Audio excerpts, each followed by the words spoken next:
Bonsoir à tous, ravi de vous retrouver en ce mardi 3 juin. Toute l'actualité près de chez vous, invités, rencontres, reportages, décryptages, votre météo à venir et la préparation du forum consacré à l'économie bleue, le BEF qui bat son plein. Le vice-président de la Fondation Prince Albert II, Olivier Venden, sera avec nous dans un instant. Il est également engagé pleinement dans l'organisation du 3e Green Shift Festival qui s'ouvre ce mercredi. Ce matin s'est tenue en principauté la matinale du commerce, l'occasion pour les commerçants, les artisans d'échanger sur leur bilan 2024 et l'avenir de leur métier. Nous les écouterons avant de recevoir leur président, Alexandre Pasta. Rencontre ce soir également avec les auteurs de la sélection annuelle du coup de cœur des lycéens. Et puis en sport, les basketteurs monégasques, prêts eux à défendre leur titre de champion de France dès ce soir 21h à Villeurbanne, avec le premier match des demi-finales de Betclic Elite, les enjeux, les cadences infernales. On fera un point complet dans ce journal. À quelques heures maintenant de l'ouverture du Blue Economy and Finance Forum, les préparatifs vont bon train et tout est mis en œuvre pour que ce sommet soit une véritable réussite en principauté, le tout conjugué avec la venue du président Emmanuel Macron, qui, à l'image du prince souverain, prononcera l'un des discours de clôture dimanche aux côtés de nombre de chefs d'État et de gouvernement. L'occasion pour nous de recevoir l'un des co-organisateurs de ce forum d'envergure, le vice-président de la Fondation Prince Albert II, Olivier Venden, qui, dès demain, veillera également au bon déroulement d'un festival qui lui tient à cœur. Bonsoir Olivier Venden. Et bonsoir. Et on va tout d'abord évoquer le Green Shift Festival qui s'ouvre ce mercredi. C'est la 3e édition que la Fondation Prince Albert II organise. Rappelez-nous, Olivier Venden, brièvement, le concept de ce festival. 3e édition en effet, mais toujours un même concept, se rapprocher du grand public. Un événement pour le grand public, par le grand public. Donc on investit la plage du Larvoto, la Rose des Vents. C'est un événement qui est libre d'accès, libre de droit, où l'on va réfléchir aux nouveaux narratifs. On va utiliser l'art, la musique, la culture pour réfléchir au monde que nous souhaitons, au monde que nous pouvons rêver pour nous et nos enfants. Quel est le programme d'ailleurs pendant 3 jours ? 3 belles soirées, 3 thèmes très différents. Premièrement, bienvenue en 2050. Donc, posons-nous un instant pour réfléchir au monde que nous attendons d'ici quelques décennies seulement. Ce sera une soirée extrêmement participative où le public sera appelé à réfléchir aux côtés de nos experts. Et puis une deuxième soirée au cœur du vivant, un événement que nous portons avec notre partenaire de longue date, la maison d'édition Actes Sud. Et une 3e soirée musique et écologie, où l'on va réfléchir, alors cette fois-ci avec un partenaire Music for the Planet, mais aussi la Société des Bains de Mer et Alfonso Chula qui nous prête son concours cette année. Nous allons réfléchir à la musique comme levier et source d'engagement en faveur d'une transition écologique. Donc, bien entendu, ces 3 soirées, c'est le moment et l'occasion d'avoir des panels d'experts, mais c'est aussi l'occasion d'entendre, toucher, écouter, sensibiliser au travers tous les sens. Autre événement qui se déroule juste après le Green Shift, c'est le BEF ce week-end. La Fondation Prince Albert II en est la co-organisatrice. Quelles sont les questions prioritaires qui seront développées, notamment sur le thème de l'économie bleue ? Je me permettrai de faire une transition entre les 2 sujets parce qu'il faut malheureusement admettre qu'aujourd'hui, l'économie bleue, les questions d'océan sont très peu connues. Et sont très peu connues a fortiori du monde économique, des grands investisseurs, des grands chefs d'entreprise. Il y a une distanciation assez inexplicable entre l'océan, le climat et l'économie mondiale. Donc on a besoin de réinventer ces narratifs, on a besoin de réexpliquer, de faire de la pédagogie pour faire comprendre à ces grands acteurs engagés que sans l'océan, il n'y a pas de régulation climatique. Et au-delà, sans océan, il n'y a pas d'économie mondiale. C'est impossible. Donc le BEF, le Blue Economy and Finance Forum, qui a été sollicité par le président de la République française, le président Macron, en prélude de la conférence des Nations Unies qui se déroulera à Nice et qui sera présidée par la France et le Costa Rica.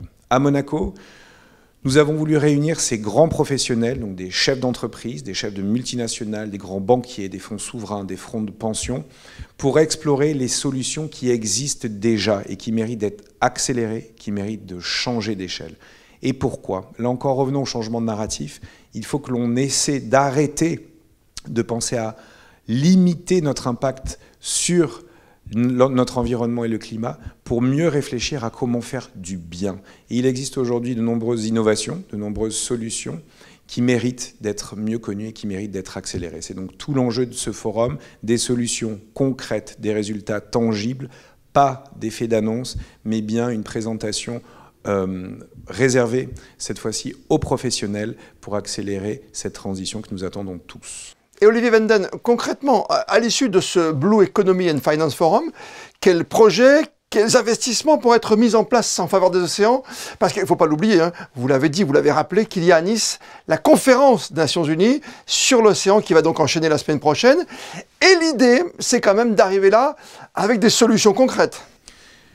Revenons peut-être à une note de contexte, là encore, cette fameuse distanciation où les grands acteurs ne se rendent pas compte de la dépendance que nous avons au niveau de l'océan d'un point de vue sécurité alimentaire, d'un point de vue du transport international, mais aussi et peut-être surtout le fait que les grandes capitales mondiales, les grandes capitales économiques sont toutes sur le trait côtier.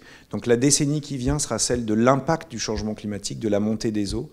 Nous ressentons tous déjà l'effet du changement climatique, nous souffrons déjà de la perte de biodiversité en mer et sur terre, et nous souffrons bien sûr déjà des diverses pollutions qui affectent le monde, en particulier les pollutions plastiques. Il faut donc répondre à cette urgence, à cette triple crise, mais les mots ne suffisent plus, les grandes annonces ne suffisent plus, il faut proposer, nous le croyons en tout cas à la Fondation, il faut proposer une approche plus business, c'est-à-dire une approche où on peut parler de retour sur investissement, de profitabilité, d'emploi.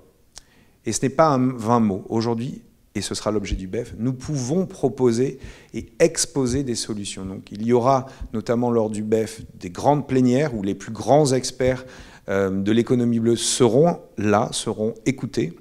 Mais il y aura aussi des choses encore plus concrètes, une séance de pitch, justement, où 10 entreprises ont été sélectionnées par un consortium que la Fondation Prince Albert II de Monaco a porté avec The Offshore Prize, qui est l'organisation du Prince de Galles, le Prince William. Donc 10 entreprises, 5 startups, des jeunes pousses très prometteuses, et 5 entreprises, cette fois-ci, beaucoup plus en croissance, qui vont devoir monter sur scène, à la fois en présentant le CEO de cette entité, qui va défendre l'innovation et le caractère impactant de sa solution, mais aussi et aux côtés surtout d'un investisseur de cette société pour démontrer cette fois-ci la profitabilité et le retour possible auprès des investisseurs réunis dans la salle. De nombreuses personnalités du monde de la finance et du monde politique seront présentes. Est-ce que cela peut en effet garantir des discussions et des solutions efficaces enfin en faveur des océans? Nous avons conscience du succès de cet événement. Il y aura 1800 participants à cet événement, comme vous le rappeliez, de grands décideurs politiques, le président Lula, le président Macron et bien d'autres, mais aussi des chefs d'entreprise, des chefs d'industrie qui se mobilisent. Donc il faut se réjouir de cette mobilisation. La principauté de Monaco n'a eu que très peu d'autres occasions de réunir autant de décideurs, chefs d'État, chefs de gouvernement et membres de famille royale sur un sujet aussi impactant, aussi important qu'est l'économie bleue. C'est à la fois une source de reconnaissance de l'engagement personnel du souverain, une source de reconnaissance de l'engagement du gouvernement princier et des entités locales qui travaillent depuis de nombreuses décennies sur cette thématique-là. Maintenant, lorsque l'on parle et lorsque vous me questionnez sur l'impact attendu, je crois sincèrement que c'est une première. On va un petit peu changer de prisme. On propose en Principauté de Monaco un événement B2B, donc ce sera des professionnels qui parlent à d'autres professionnels. On offre une tribune politique le dernier jour lors de la cérémonie de clôture, mais ce n'est pas l'événement majeur de cette journée et demie de réunion. On va bien se concentrer sur des choses beaucoup plus tangibles, beaucoup plus commerciales, une approche plus business, et c'est peut-être là la plus-value et en tout cas le caractère innovant de ce forum que nous proposons. Merci beaucoup, Olivier Wenden, d'avoir répondu à toutes nos questions ce soir sur Monaco Info. Avec plaisir et au plaisir de vous retrouver ce week-end. Alors que 2025 marque le 60e anniversaire de la Convention internationale sur l'élimination de toutes les formes de discrimination raciale et également le 30e anniversaire de sa ratification par la Principauté de Monaco, Son Excellence, Madame Isabelle Picot, représentante permanente de Monaco auprès des Nations Unies, a été élue présidente de cette 31e réunion. Cette élection, par acclamation, témoigne de l'engagement du gouvernement princier en faveur de la défense des droits de l'homme. 4 nouveaux ambassadeurs ont remis aujourd'hui leur lettre de créance au prince Albert II. Il s'agit des ambassadeurs d'Oman, d'Andorre, de Chine et de Lituanie. La matinale du commerce, organisée par l'Union des commerçants et artisans de Monaco, s'est déroulée ce matin au Novotel. Une initiative appréciée par les professionnels du métier. Et avant de retrouver le président de l'Union, Alexandre Pasta, Vanessa Dessy est justement allée prendre la température de la salle juste avant. Alors ce qu'on attend nous, c'est en représentant Monaco Communication, c'est de savoir un petit peu le futur de l'UQAM, savoir où l'association se dirige et puis connaître un petit peu leur point de vue sur la situation actuelle de la principauté au niveau des commerçants. Et puis comme on travaille en étroite collaboration avec eux sur le plan de Monaco, que Monaco Communication diffuse, on vient faire un petit peu de networking, rencontrer justement nos clients et puis d'éventuels prospects justement pour le plan de Monaco. On est venu pour discuter avec notre ami Alexandre Pasta. On a répondu positivement à son invitation en post-Grand Prix. Donc en tant qu'Automobile Club de Monaco, on est venu un peu discuter, de voir si les résultats des commerçants étaient bons, voir quels axes d'amélioration pour l'année prochaine et voilà. Aujourd'hui, réfléchir sur les sujets de commerce avec l'évolution qu'on connaît.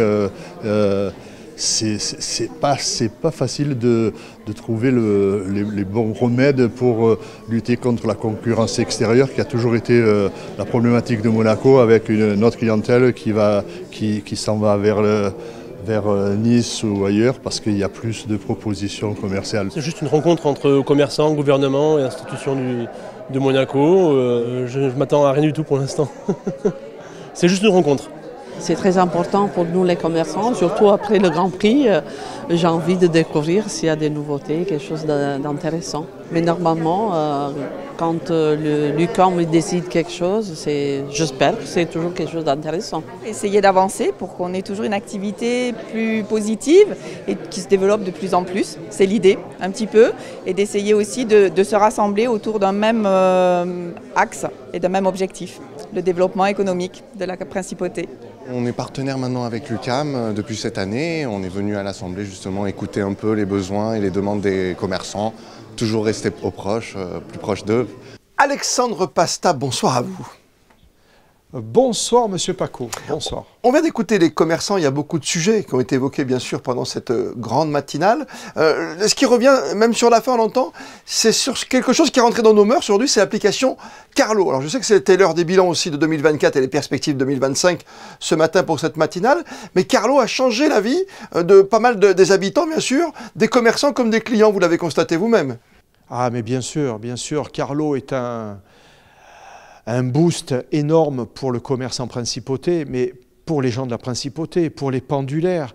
Depuis que l'application fonctionne, elle fonctionne très bien. Il y a eu des mises au point qui ont été faites en ce début d'année. Et je crois que pour tous les commerçants, c'est un apport aujourd'hui indispensable et indiscutable. C'était une matinale, Alexandre Pasta, placée sous le signe de l'innovation, de la proximité. Et c'est bien de remettre au goût du jour ces matinales, les commerçants ont visiblement, on l'a entendu, apprécié.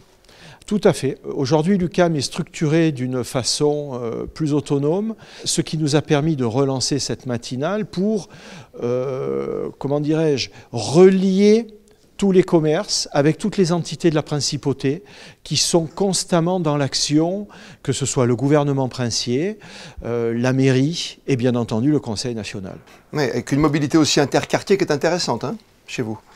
Oui, alors la mobilité interquartier, si vous voulez, c'est quelque chose sur lequel moi je tiens particulièrement parce que aujourd'hui on imagine que quelqu'un qui se déplace à Monaco doit pouvoir circuler d'un quartier à l'autre, qu'il ne reste pas tout le temps au même endroit. Par exemple, s'il est sur le quartier de Fontvieille, il faudra qu'il puisse facilement se rendre à la Condamine, au boulevard des Moulins. Alors, il existe déjà plein de choses. Il existe des tunnels, il existe des passerelles, des escalators, mais continuons à travailler dans ce sens-là et on va encore progresser sur cette interconnexion. Et bien entendu, un rêve qui me porte toujours, que j'ai toujours à cœur, c'est un ascenseur qui pourrait monter les gens, les touristes à Monaco-Ville. Ça serait extraordinaire. Dans les chantiers d'aujourd'hui, les commerçants attendent beaucoup de l'évolution du marché de la Condamine, justement, et je pense aussi au centre commercial de Fontvieille qui va subir automatiquement une transformation. Ça va être un double enjeu. Ah, mais tout à fait. Écoutez, on attend ça avec impatience. Toutes les entités de la principauté vont communiquer sur ce projet qui va sortir. Je ne suis pas dans le secret, mais je peux vous dire qu'il y aura certainement des choses intéressantes pour le commerce de Fontvieille, qui sera relié à la Condamine, et je pense que ça sera un très beau projet. Ouais, un projet donc, qui va de pair finalement pour le marché, vous l'avez dit, et le centre commercial de Fontvieille. Eh oui. L'évolution pour les commerçants de leur métier est d'importance, c'est pas nouveau, il y a eu l'après-Covid, il y a eu le Covid surtout aussi. On a pris des habitudes. Oui. Comme on prend des habitudes pour Carlo quand on se promène en ville à Monaco, on a pris des habitudes pour commander à distance. Je ne vais pas citer toutes les marques, mais on les connaît, les grands livreurs. Comment on s'adapte côté commerçant? C'est une question qui a dû revenir très souvent, peut-être ce matin dans votre matinale. C'est vrai que c'est un sujet très important et on voit les résultats aujourd'hui justement de toutes ces plateformes de distribution, sans les citer. L'énorme avantage qu'a la principauté, c'est indiscutablement l'accueil. Ce commerce de proximité, ce commerce de qualité qui justement permet de se démarquer des plateformes. L'accueil dans les boutiques est très important. Quand vous avez quelqu'un face à vous qui vous présente les produits, qui vous présente le magasin et en même temps, bien entendu, la principauté, par rapport à un colis que vous recevez dans une boîte, ça n'a rien à voir, quoi. Voilà. Et ça, Monaco est vraiment au-devant de la scène et ça va continuer. Et on pense toujours à tout ce qui est durable, hein, durabilité, le tourisme durable qui est incontournable pour la principauté. Hein. Ah ben bien sûr, ça c'est pareil. Hein. Vous savez, on discute tout le temps avec la SMA, on discute tout le temps avec les commerçants pour avoir une éco-responsabilité, pour la réutilisation des emballages, des sacs plastiques, etc. Justement, le sac plastique, je voulais dire un mot, depuis 2023, il y a des lois qui ont été votées en principauté et qui sont appliquées par tous les commerces, par tous les restaurants, justement pour avoir cette éco-responsabilité très importante. C'est très important. Alexandre Pasta, dans cette matinale, c'était l'heure du bilan, vous l'avez dit, des perspectives 2025. On va essayer de ne pas être trop long sur le sujet, mais d'abord, on va se féliciter de l'affluence pendant le Grand Prix de Monaco. Je pense que tout le monde était comblé, commerçants comme artisans. Hein. Mais bien sûr, le Grand Prix est quelque chose d'incontournable. On a maintenant l'assurance que notre Grand Prix va continuer encore longtemps. Tout le monde est derrière pour que cette épreuve continue dans les meilleures conditions et évidemment, les commerçants, les restaurants sont enthousiastes et sont très contents à cet événement. Ça a été cette année un événement exceptionnel. Merci d'avoir été avec nous ce soir sur Monaco Info. Merci à vous. Bonsoir à vous. Merci, bonsoir. Les sports et en basket, le retour sur les parquets ce soir déjà de la Roca Team avec un premier match à disputer à Villeurbanne, 48 heures seulement après sa qualification face au Mans. Les Monégasques privés de leur joueur vedette, Mike James, suspendu temporairement et à titre conservatoire en raison d'une infraction au règlement interne. C'est la deuxième fois que le meneur de jeu américain est suspendu par mesure disciplinaire. Quoi qu'il en soit, la Roca Team va devoir faire front avec les forces qui lui restent au regard de ce calendrier démentiel que dénonce le pivot Mam Jaité juste avant la demi-finale. Ces playoffs pour nous cette année, c'est vraiment une vraie épreuve mentale et physique. Pour être totalement honnête, je ne sais pas si c'est le problème au niveau de la Ligue ou c'est le problème du programme ou du calendrier, mais il faut dire qu'on est rentré d'Abu Dhabi. Suite à ça, on a eu un entraînement, match, et depuis qu'on est rentré, on n'a pas eu un seul jour de pause, on fait que des préparations match, on alterne. C'est une épreuve qui est extrêmement difficile. Je trouve que c'est dommage que le club qui représente le championnat de France jusqu'en finale de l'Euroleague se retrouve à devoir disputer les playoffs dans des conditions comme ça avec aucun jour pour se manager. C'est pas une excuse, mais il faut que tout le monde puisse savoir le contexte et pour que tout le monde puisse savoir ce qu'il en est. De son côté, l'entraîneur se projette déjà, lui, sur un choc entre deux équipes qui se connaissent parfaitement pour ce match au sommet. Vassilis Spanoulis. You know, it's not a lot of secrets. We know them, they know us. We play a lot of times, so who will be more ready and who will be in a better day, we'll have more chance to win the games. Et pour être complet, avant le début de cette confrontation au meilleur des 5 manches, l'avis cette fois du spécialiste, notre expert, Ali Traoré, ancien de l'Asvel. De qui Monaco doit-il se méfier, Ali Traoré? Il y a une espèce d'axe du mal là qu'il faut absolument régler. Ce serait limiter Théo Malédon, limiter l'impact d'un joueur comme André Robertson qui pour moi est vraiment très important par sa polyvalence, par sa capacité à prendre des rebonds, à contrer et à défendre. Et limiter, faire bien sûr Nando De Colo, on sait aussi la création de Nando De Colo, et aussi en dernier, vraiment gérer le secteur intérieur de l'Asvel, qui est plutôt balèze. Je pense qu'il y aura une belle bataille dans la raquette, donc je pense que ça va vraiment castagner dans la raquette, il faudra vraiment avoir des loupes là, pour les arbitres, pour voir un peu ce qui se passe là-dedans. Match 1 donc ce soir 21h entre l'Asvel et Monaco.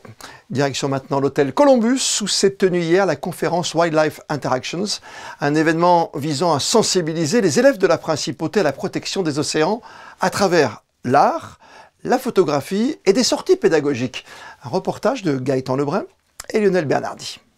Soutenu par la DENJS et la Fondation Prince Albert II, l'association Wildlife Interactions continue de sensibiliser à l'impact du réchauffement climatique à travers de nombreuses actions d'éducation environnementale, comme la création du projet Carbone Bleu. La vocation du projet Carbone Bleu, c'est toujours de mieux sensibiliser le public à l'importance, on va dire, des cétacés et des herbiers dans la réduction carbone. Voilà, parce qu'ils ont vraiment l'angle le plus important du projet Carbone Bleu, c'est de montrer l'importance de ces cétacés, car ils capturent, ils séquestrent du carbone, ils sont maintenant importants et vitaux pour nous, pour notre équilibre, pour réguler vraiment nos actions. Des sorties en mer ont été spécialement organisées pour les élèves monégasques, l'occasion de découvrir la faune et la flore sous-marine, mais aussi les menaces qui pèsent sur ces écosystèmes. Là, c'est un projet vraiment magnifique, émerveillé. C'est un photographe, et les élèves vont sur des bateaux. Ensuite, c'est connaître, donc ça s'inscrit dans leur programme. Et là, c'est au plus près. Là, il y a quelque chose qui est prévu sur Pélagos, donc c'est vraiment à côté. Et tout ça pour finir sur l'action. Donc il y a une boucle parfaitement cohérente. Alors évidemment, on est intéressé, on travaille depuis plusieurs années avec Wildlife. Et là, c'est vraiment, on commence par l'émerveillement. Tous ceux qui connaissent le travail de M. Enrigo savent que c'est des photos absolument magnifiques. Donc on commence par aimer, et quand on aime quelque chose, on le protège. C'est le rêve, c'est la classe hors la classe. Donc on aimerait le faire partager. D'ailleurs, je suis très sensible à ce que le projet porte maintenant sur les classes Ulysse et SECPA, les élèves auxquels on pense moins, à tort. Et donc je suis très content que beaucoup plus d'élèves puissent y participer. Mais c'est vraiment un très beau projet concret. Pour la principauté, ces jeunes seront peut-être les ambassadeurs de demain pour un monde plus respectueux des océans. C'est l'un des temps forts du coup de cœur des lycéens. Les 5 auteurs sélectionnés par le jury d'élèves viennent en principauté à la rencontre des jeunes lecteurs. L'occasion pour eux d'échanger et de poser des questions en lien avec ces ouvrages. Pour rappel, le jury de lycéens devra par la suite désigner son coup de cœur. Point d'étape dans ce reportage signé Alban Jean-Jambre et Jean-Alexandre Dordet. Ils les connaissent entre les lignes, aujourd'hui ils les rencontrent pour de vrai. C'est ça qui a été le plus compliqué, c'est pour ça que ça m'a pris 4 ans d'écriture. Après avoir lu chaque roman, les lycéens font connaissance avec ceux qui manient la plume, un moment qui leur permet d'interroger les auteurs au sujet de leur ouvrage. Pouvoir poser des questions, avoir des informations qu'on ne savait pas sur le livre, ça j'ai trouvé ça super. Quelles sont les raisons qui lui ont poussé à écrire ce livre ? Ou encore des éléments peut-être qui n'avaient pas été très clairs pour moi quand je lisais le livre, de pouvoir les comprendre plus en détail. J'admire beaucoup les auteurs qui écrivent leurs livres et les voir en personne, c'est super bien. J'aime pas du tout lire à la base. Il a écrit ce livre sous forme de journal de bord et donc la lecture elle est très fluide et simple. Quand je me suis dit j'en fais un livre, est-ce que je garde ce format journal de bord ou est-ce que je change, je fais un roman plus linéaire ? Est-ce que je l'écris au passé? Est-ce que j'ai pris au présent? Toutes ces questions qu'on doit se poser normalement en début d'écriture, moi je me les suis posées au milieu. Et des fois je suis revenu en arrière. Ces 5 romans font partie de la sélection coup de cœur des lycéens. Ce sont tous les premiers ouvrages de leur auteur, des écritures qui ont su séduire les jeunes lecteurs. J'avais vraiment le doute, je me disais mais en fait qui va lire ce livre? J'étais tout seul sur ma table de travail et je me disais mais en fait ça ne va n'intéresser personne. Et en fait de voir tous ces élèves là qui ont lu, qui ont aimé, qui posent des questions, bah non ça fait hyper plaisir. On écrit en se disant bon allez j'espère que là ils vont ressentir telle émotion ou telle autre émotion et de voir que ça marche, ça c'est sympa. Peut-être que ça peut leur donner envie pour certains d'écrire, d'avoir le goût du travail bien fait. j'espère leur transmettre cet enthousiasme-là. Je pense qu'il faut du temps, être bien entouré, avoir des encouragements et il faut se lancer. Avant de se lancer dans la rédaction d'un roman, les lycéens doivent d'abord élire leur coup de cœur. Il faudra attendre l'automne prochain pour connaître l'auteur qui bénéficiera du prix de la Fondation Princesse Grace. Des nouvelles des élèves du lycée Albert Ier et de leur robot flotteur. Nous les suivons depuis le début de l'expérience où ils ont adopté une balise sous-marine pour explorer les fonds marins. En marge du projet, des sorties sont également programmées. Récemment, c'est la direction des affaires maritimes que les lycéens ont pu découvrir. Le reportage d'Alban Gingembre et Arnaud Humbert. Précédemment, dans la série Adopte Flotte, ces lycéens adoptaient une balise sous-marine. Objectif, découvrir et étudier les fonds marins. Aujourd'hui, la balise se trouve quelque part en mer Méditerranée. Pour compléter cette étude, les élèves rencontrent différents acteurs en lien avec les océans. Ici, rendez-vous à la direction des affaires maritimes. Et est-ce que vous savez ici pourquoi la zone est interdite ? Parce qu'il y a les hélicoptères qui arrivent. Exactement. C'est le meilleur moyen de leur expliquer les choses en leur montrant de quoi il s'agit, en leur expliquant les différentes interdictions, notamment en matière de pêche, puisque cette année on a mis en place une déclaration de pêche à partir du rivage. Et une fois qu'on leur explique les raisons pour lesquelles on met en place ce genre d'outils, ou par exemple pourquoi il est interdit de se baigner à l'approche des caissons Jarlan, la compréhension est meilleure et donc forcément on pense que c'est plus efficace. Les lycéens découvrent les différents bateaux utilisés par la direction des affaires maritimes pour mener à bien ces missions. Le troisième bateau, c'est le Vitamar, destiné essentiellement à l'antipollution. Mais on fait des missions de plongée. Si on doit sortir des gros éléments de l'eau, avec celui-ci on peut le faire.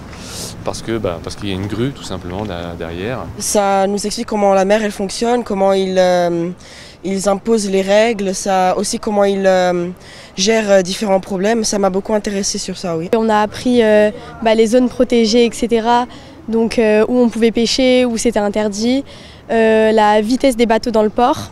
Et énormément de choses comme ça et je trouve ça vraiment hyper intéressant. C'est à bord du fameux Vitamar que les lycéens clôturent cette visite pour devenir incollables sur les eaux monégasques. Connaissez-vous le point commun entre un roi de trèfle, une dame de pique et un collégien de 12 ans? Vous ne rêvez pas. Le bridge s'invite maintenant dans les établissements scolaires. Le collège Charles III accueillait hier la 2e édition du tournoi inter-établissement, un jeu de cartes certes, mais surtout une école de logique, de mémoire et d'esprit d'équipe. Regardez le reportage de Léa Dutrouille et Lionel Bernardi. À l'heure où certains enchaînent les parties de Fortnite, eux enchaînent les enchères. Dans cette salle polyvalente du collège Charles III, le silence règne ou presque. Ici, pas de hasard, chaque carte jouée est une stratégie mûrement réfléchie. Mon coéquipier il a fait la bonne enchère, c'est-à-dire qu'il m'a répondu correctement, il m'a donné des informations sur son nombre de points, ses cartes. Donc moi j'ai pu en déduire qu'est-ce que je devais jouer. Et après il monte ses cartes, donc je peux les voir et c'est moi qui joue. Le bridge, un jeu d'adulte, pas pour ces élèves, ils ont entre 11 et 15 ans et affrontent aujourd'hui leurs homologues venus d'autres établissements de la Principauté. Concentration maximum et gestes mesurés sont au rendez-vous pour cette 2e édition. Nous, on a choisi de jouer au bridge parce que c'était une chance énorme parce qu'on jouait contre plein d'écoles, donc c'était incroyable pour nous. Moi aussi, c'est la même chose et j'espère que je vais gagner. Je savais pas jouer, mais je savais que c'était un jeu de cartes et on m'avait dit que c'était un peu difficile, mais après quand on apprend, ça va. Maintenant, je maîtrise bien et j'ai fait un concours avec mon partenaire, le même, et on a fini 5e, on a failli être pris. Pour ces apprentis bridgers, les atouts ne sont pas que dans les mains. Par rapport à ma matière, le calcul mental fait partie du bridge. La réflexion, tout ce qui est mise en place d'une stratégie aussi. Donc ce sont toutes des petites choses qui s'entremêlent bien avec ma matière. L'idéal, ça serait que ça prenne encore plus ampleur et qu'il y ait de plus en plus d'élèves concernés. Parce qu'en fait, en plus, c'est une activité déconnectée. Ils sont tout le temps sur leur téléphone, leur smartphone, les ordinateurs qu'ils ont en permanence. Et là, c'est vraiment quelque chose où ils ont soit un paquet de cartes, soit juste des petits pions à déplacer. Encadrés par des professeurs et des passionnés, ces collégiens découvrent un univers codifié, rigoureux, mais aussi ludique. Un jeu d'équipe où l'on apprend à se comprendre sans se parler, à anticiper sans dominer. L'idée du partenariat entre la direction de l'éducation nationale, de la jeunesse et des sports et de la fédération de bridge, ça n'est pas que de permettre aux élèves de jouer aux cartes au sein de l'établissement scolaire. Ça serait intéressant, mais ils auraient très honnêtement la possibilité de le faire en dehors de l'établissement scolaire. Le vrai point intéressant pour nous d'un point de vue éducatif, c'est que depuis plus d'une vingtaine d'années, l'éducation nationale française reconnaît l'intérêt de faire jouer les élèves au bridge parce que ça développe énormément de compétences de calcul mental, de décompte, de tactique. Et ce sont ces compétences-là qui sont voulues dans le rapport 21 mesures pour le développement de l'enseignement des mathématiques. Le but de ce tournoi, créer du lien entre établissements, valoriser les soft skills et montrer que la stratégie, ça s'apprend aussi dès le plus jeune âge. Une info pratique qui vous concerne. Si vous prenez l'autoroute A500, le tunnel de Monaco sera fermé la nuit, dans les deux sens, jusqu'au 4 juillet, entre 20h30 et 5h30 du matin, tous les jours de la semaine, donc du lundi au vendredi.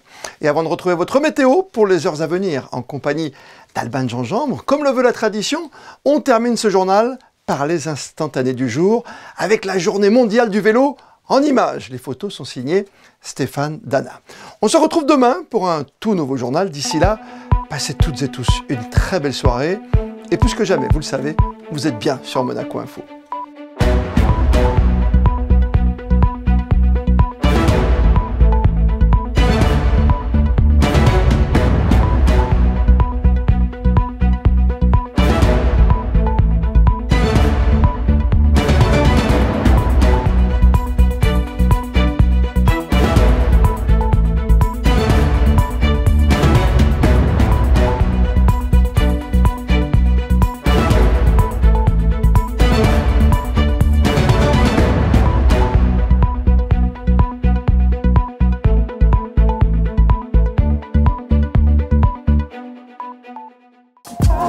Retrouvez la météo avec Maya Bay, le restaurant référence thaï japonais de Monaco.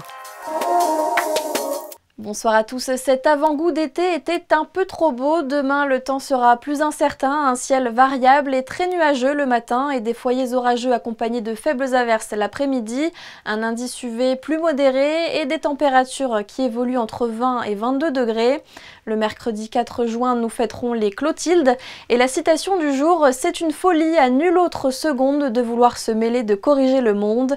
Des mots de Molière issus du Misanthrope dont la première représentation se déroulait à Versailles un 4 juin 1666. C'était la météo avec Maya Bay, le restaurant référence thaï japonais de Monaco.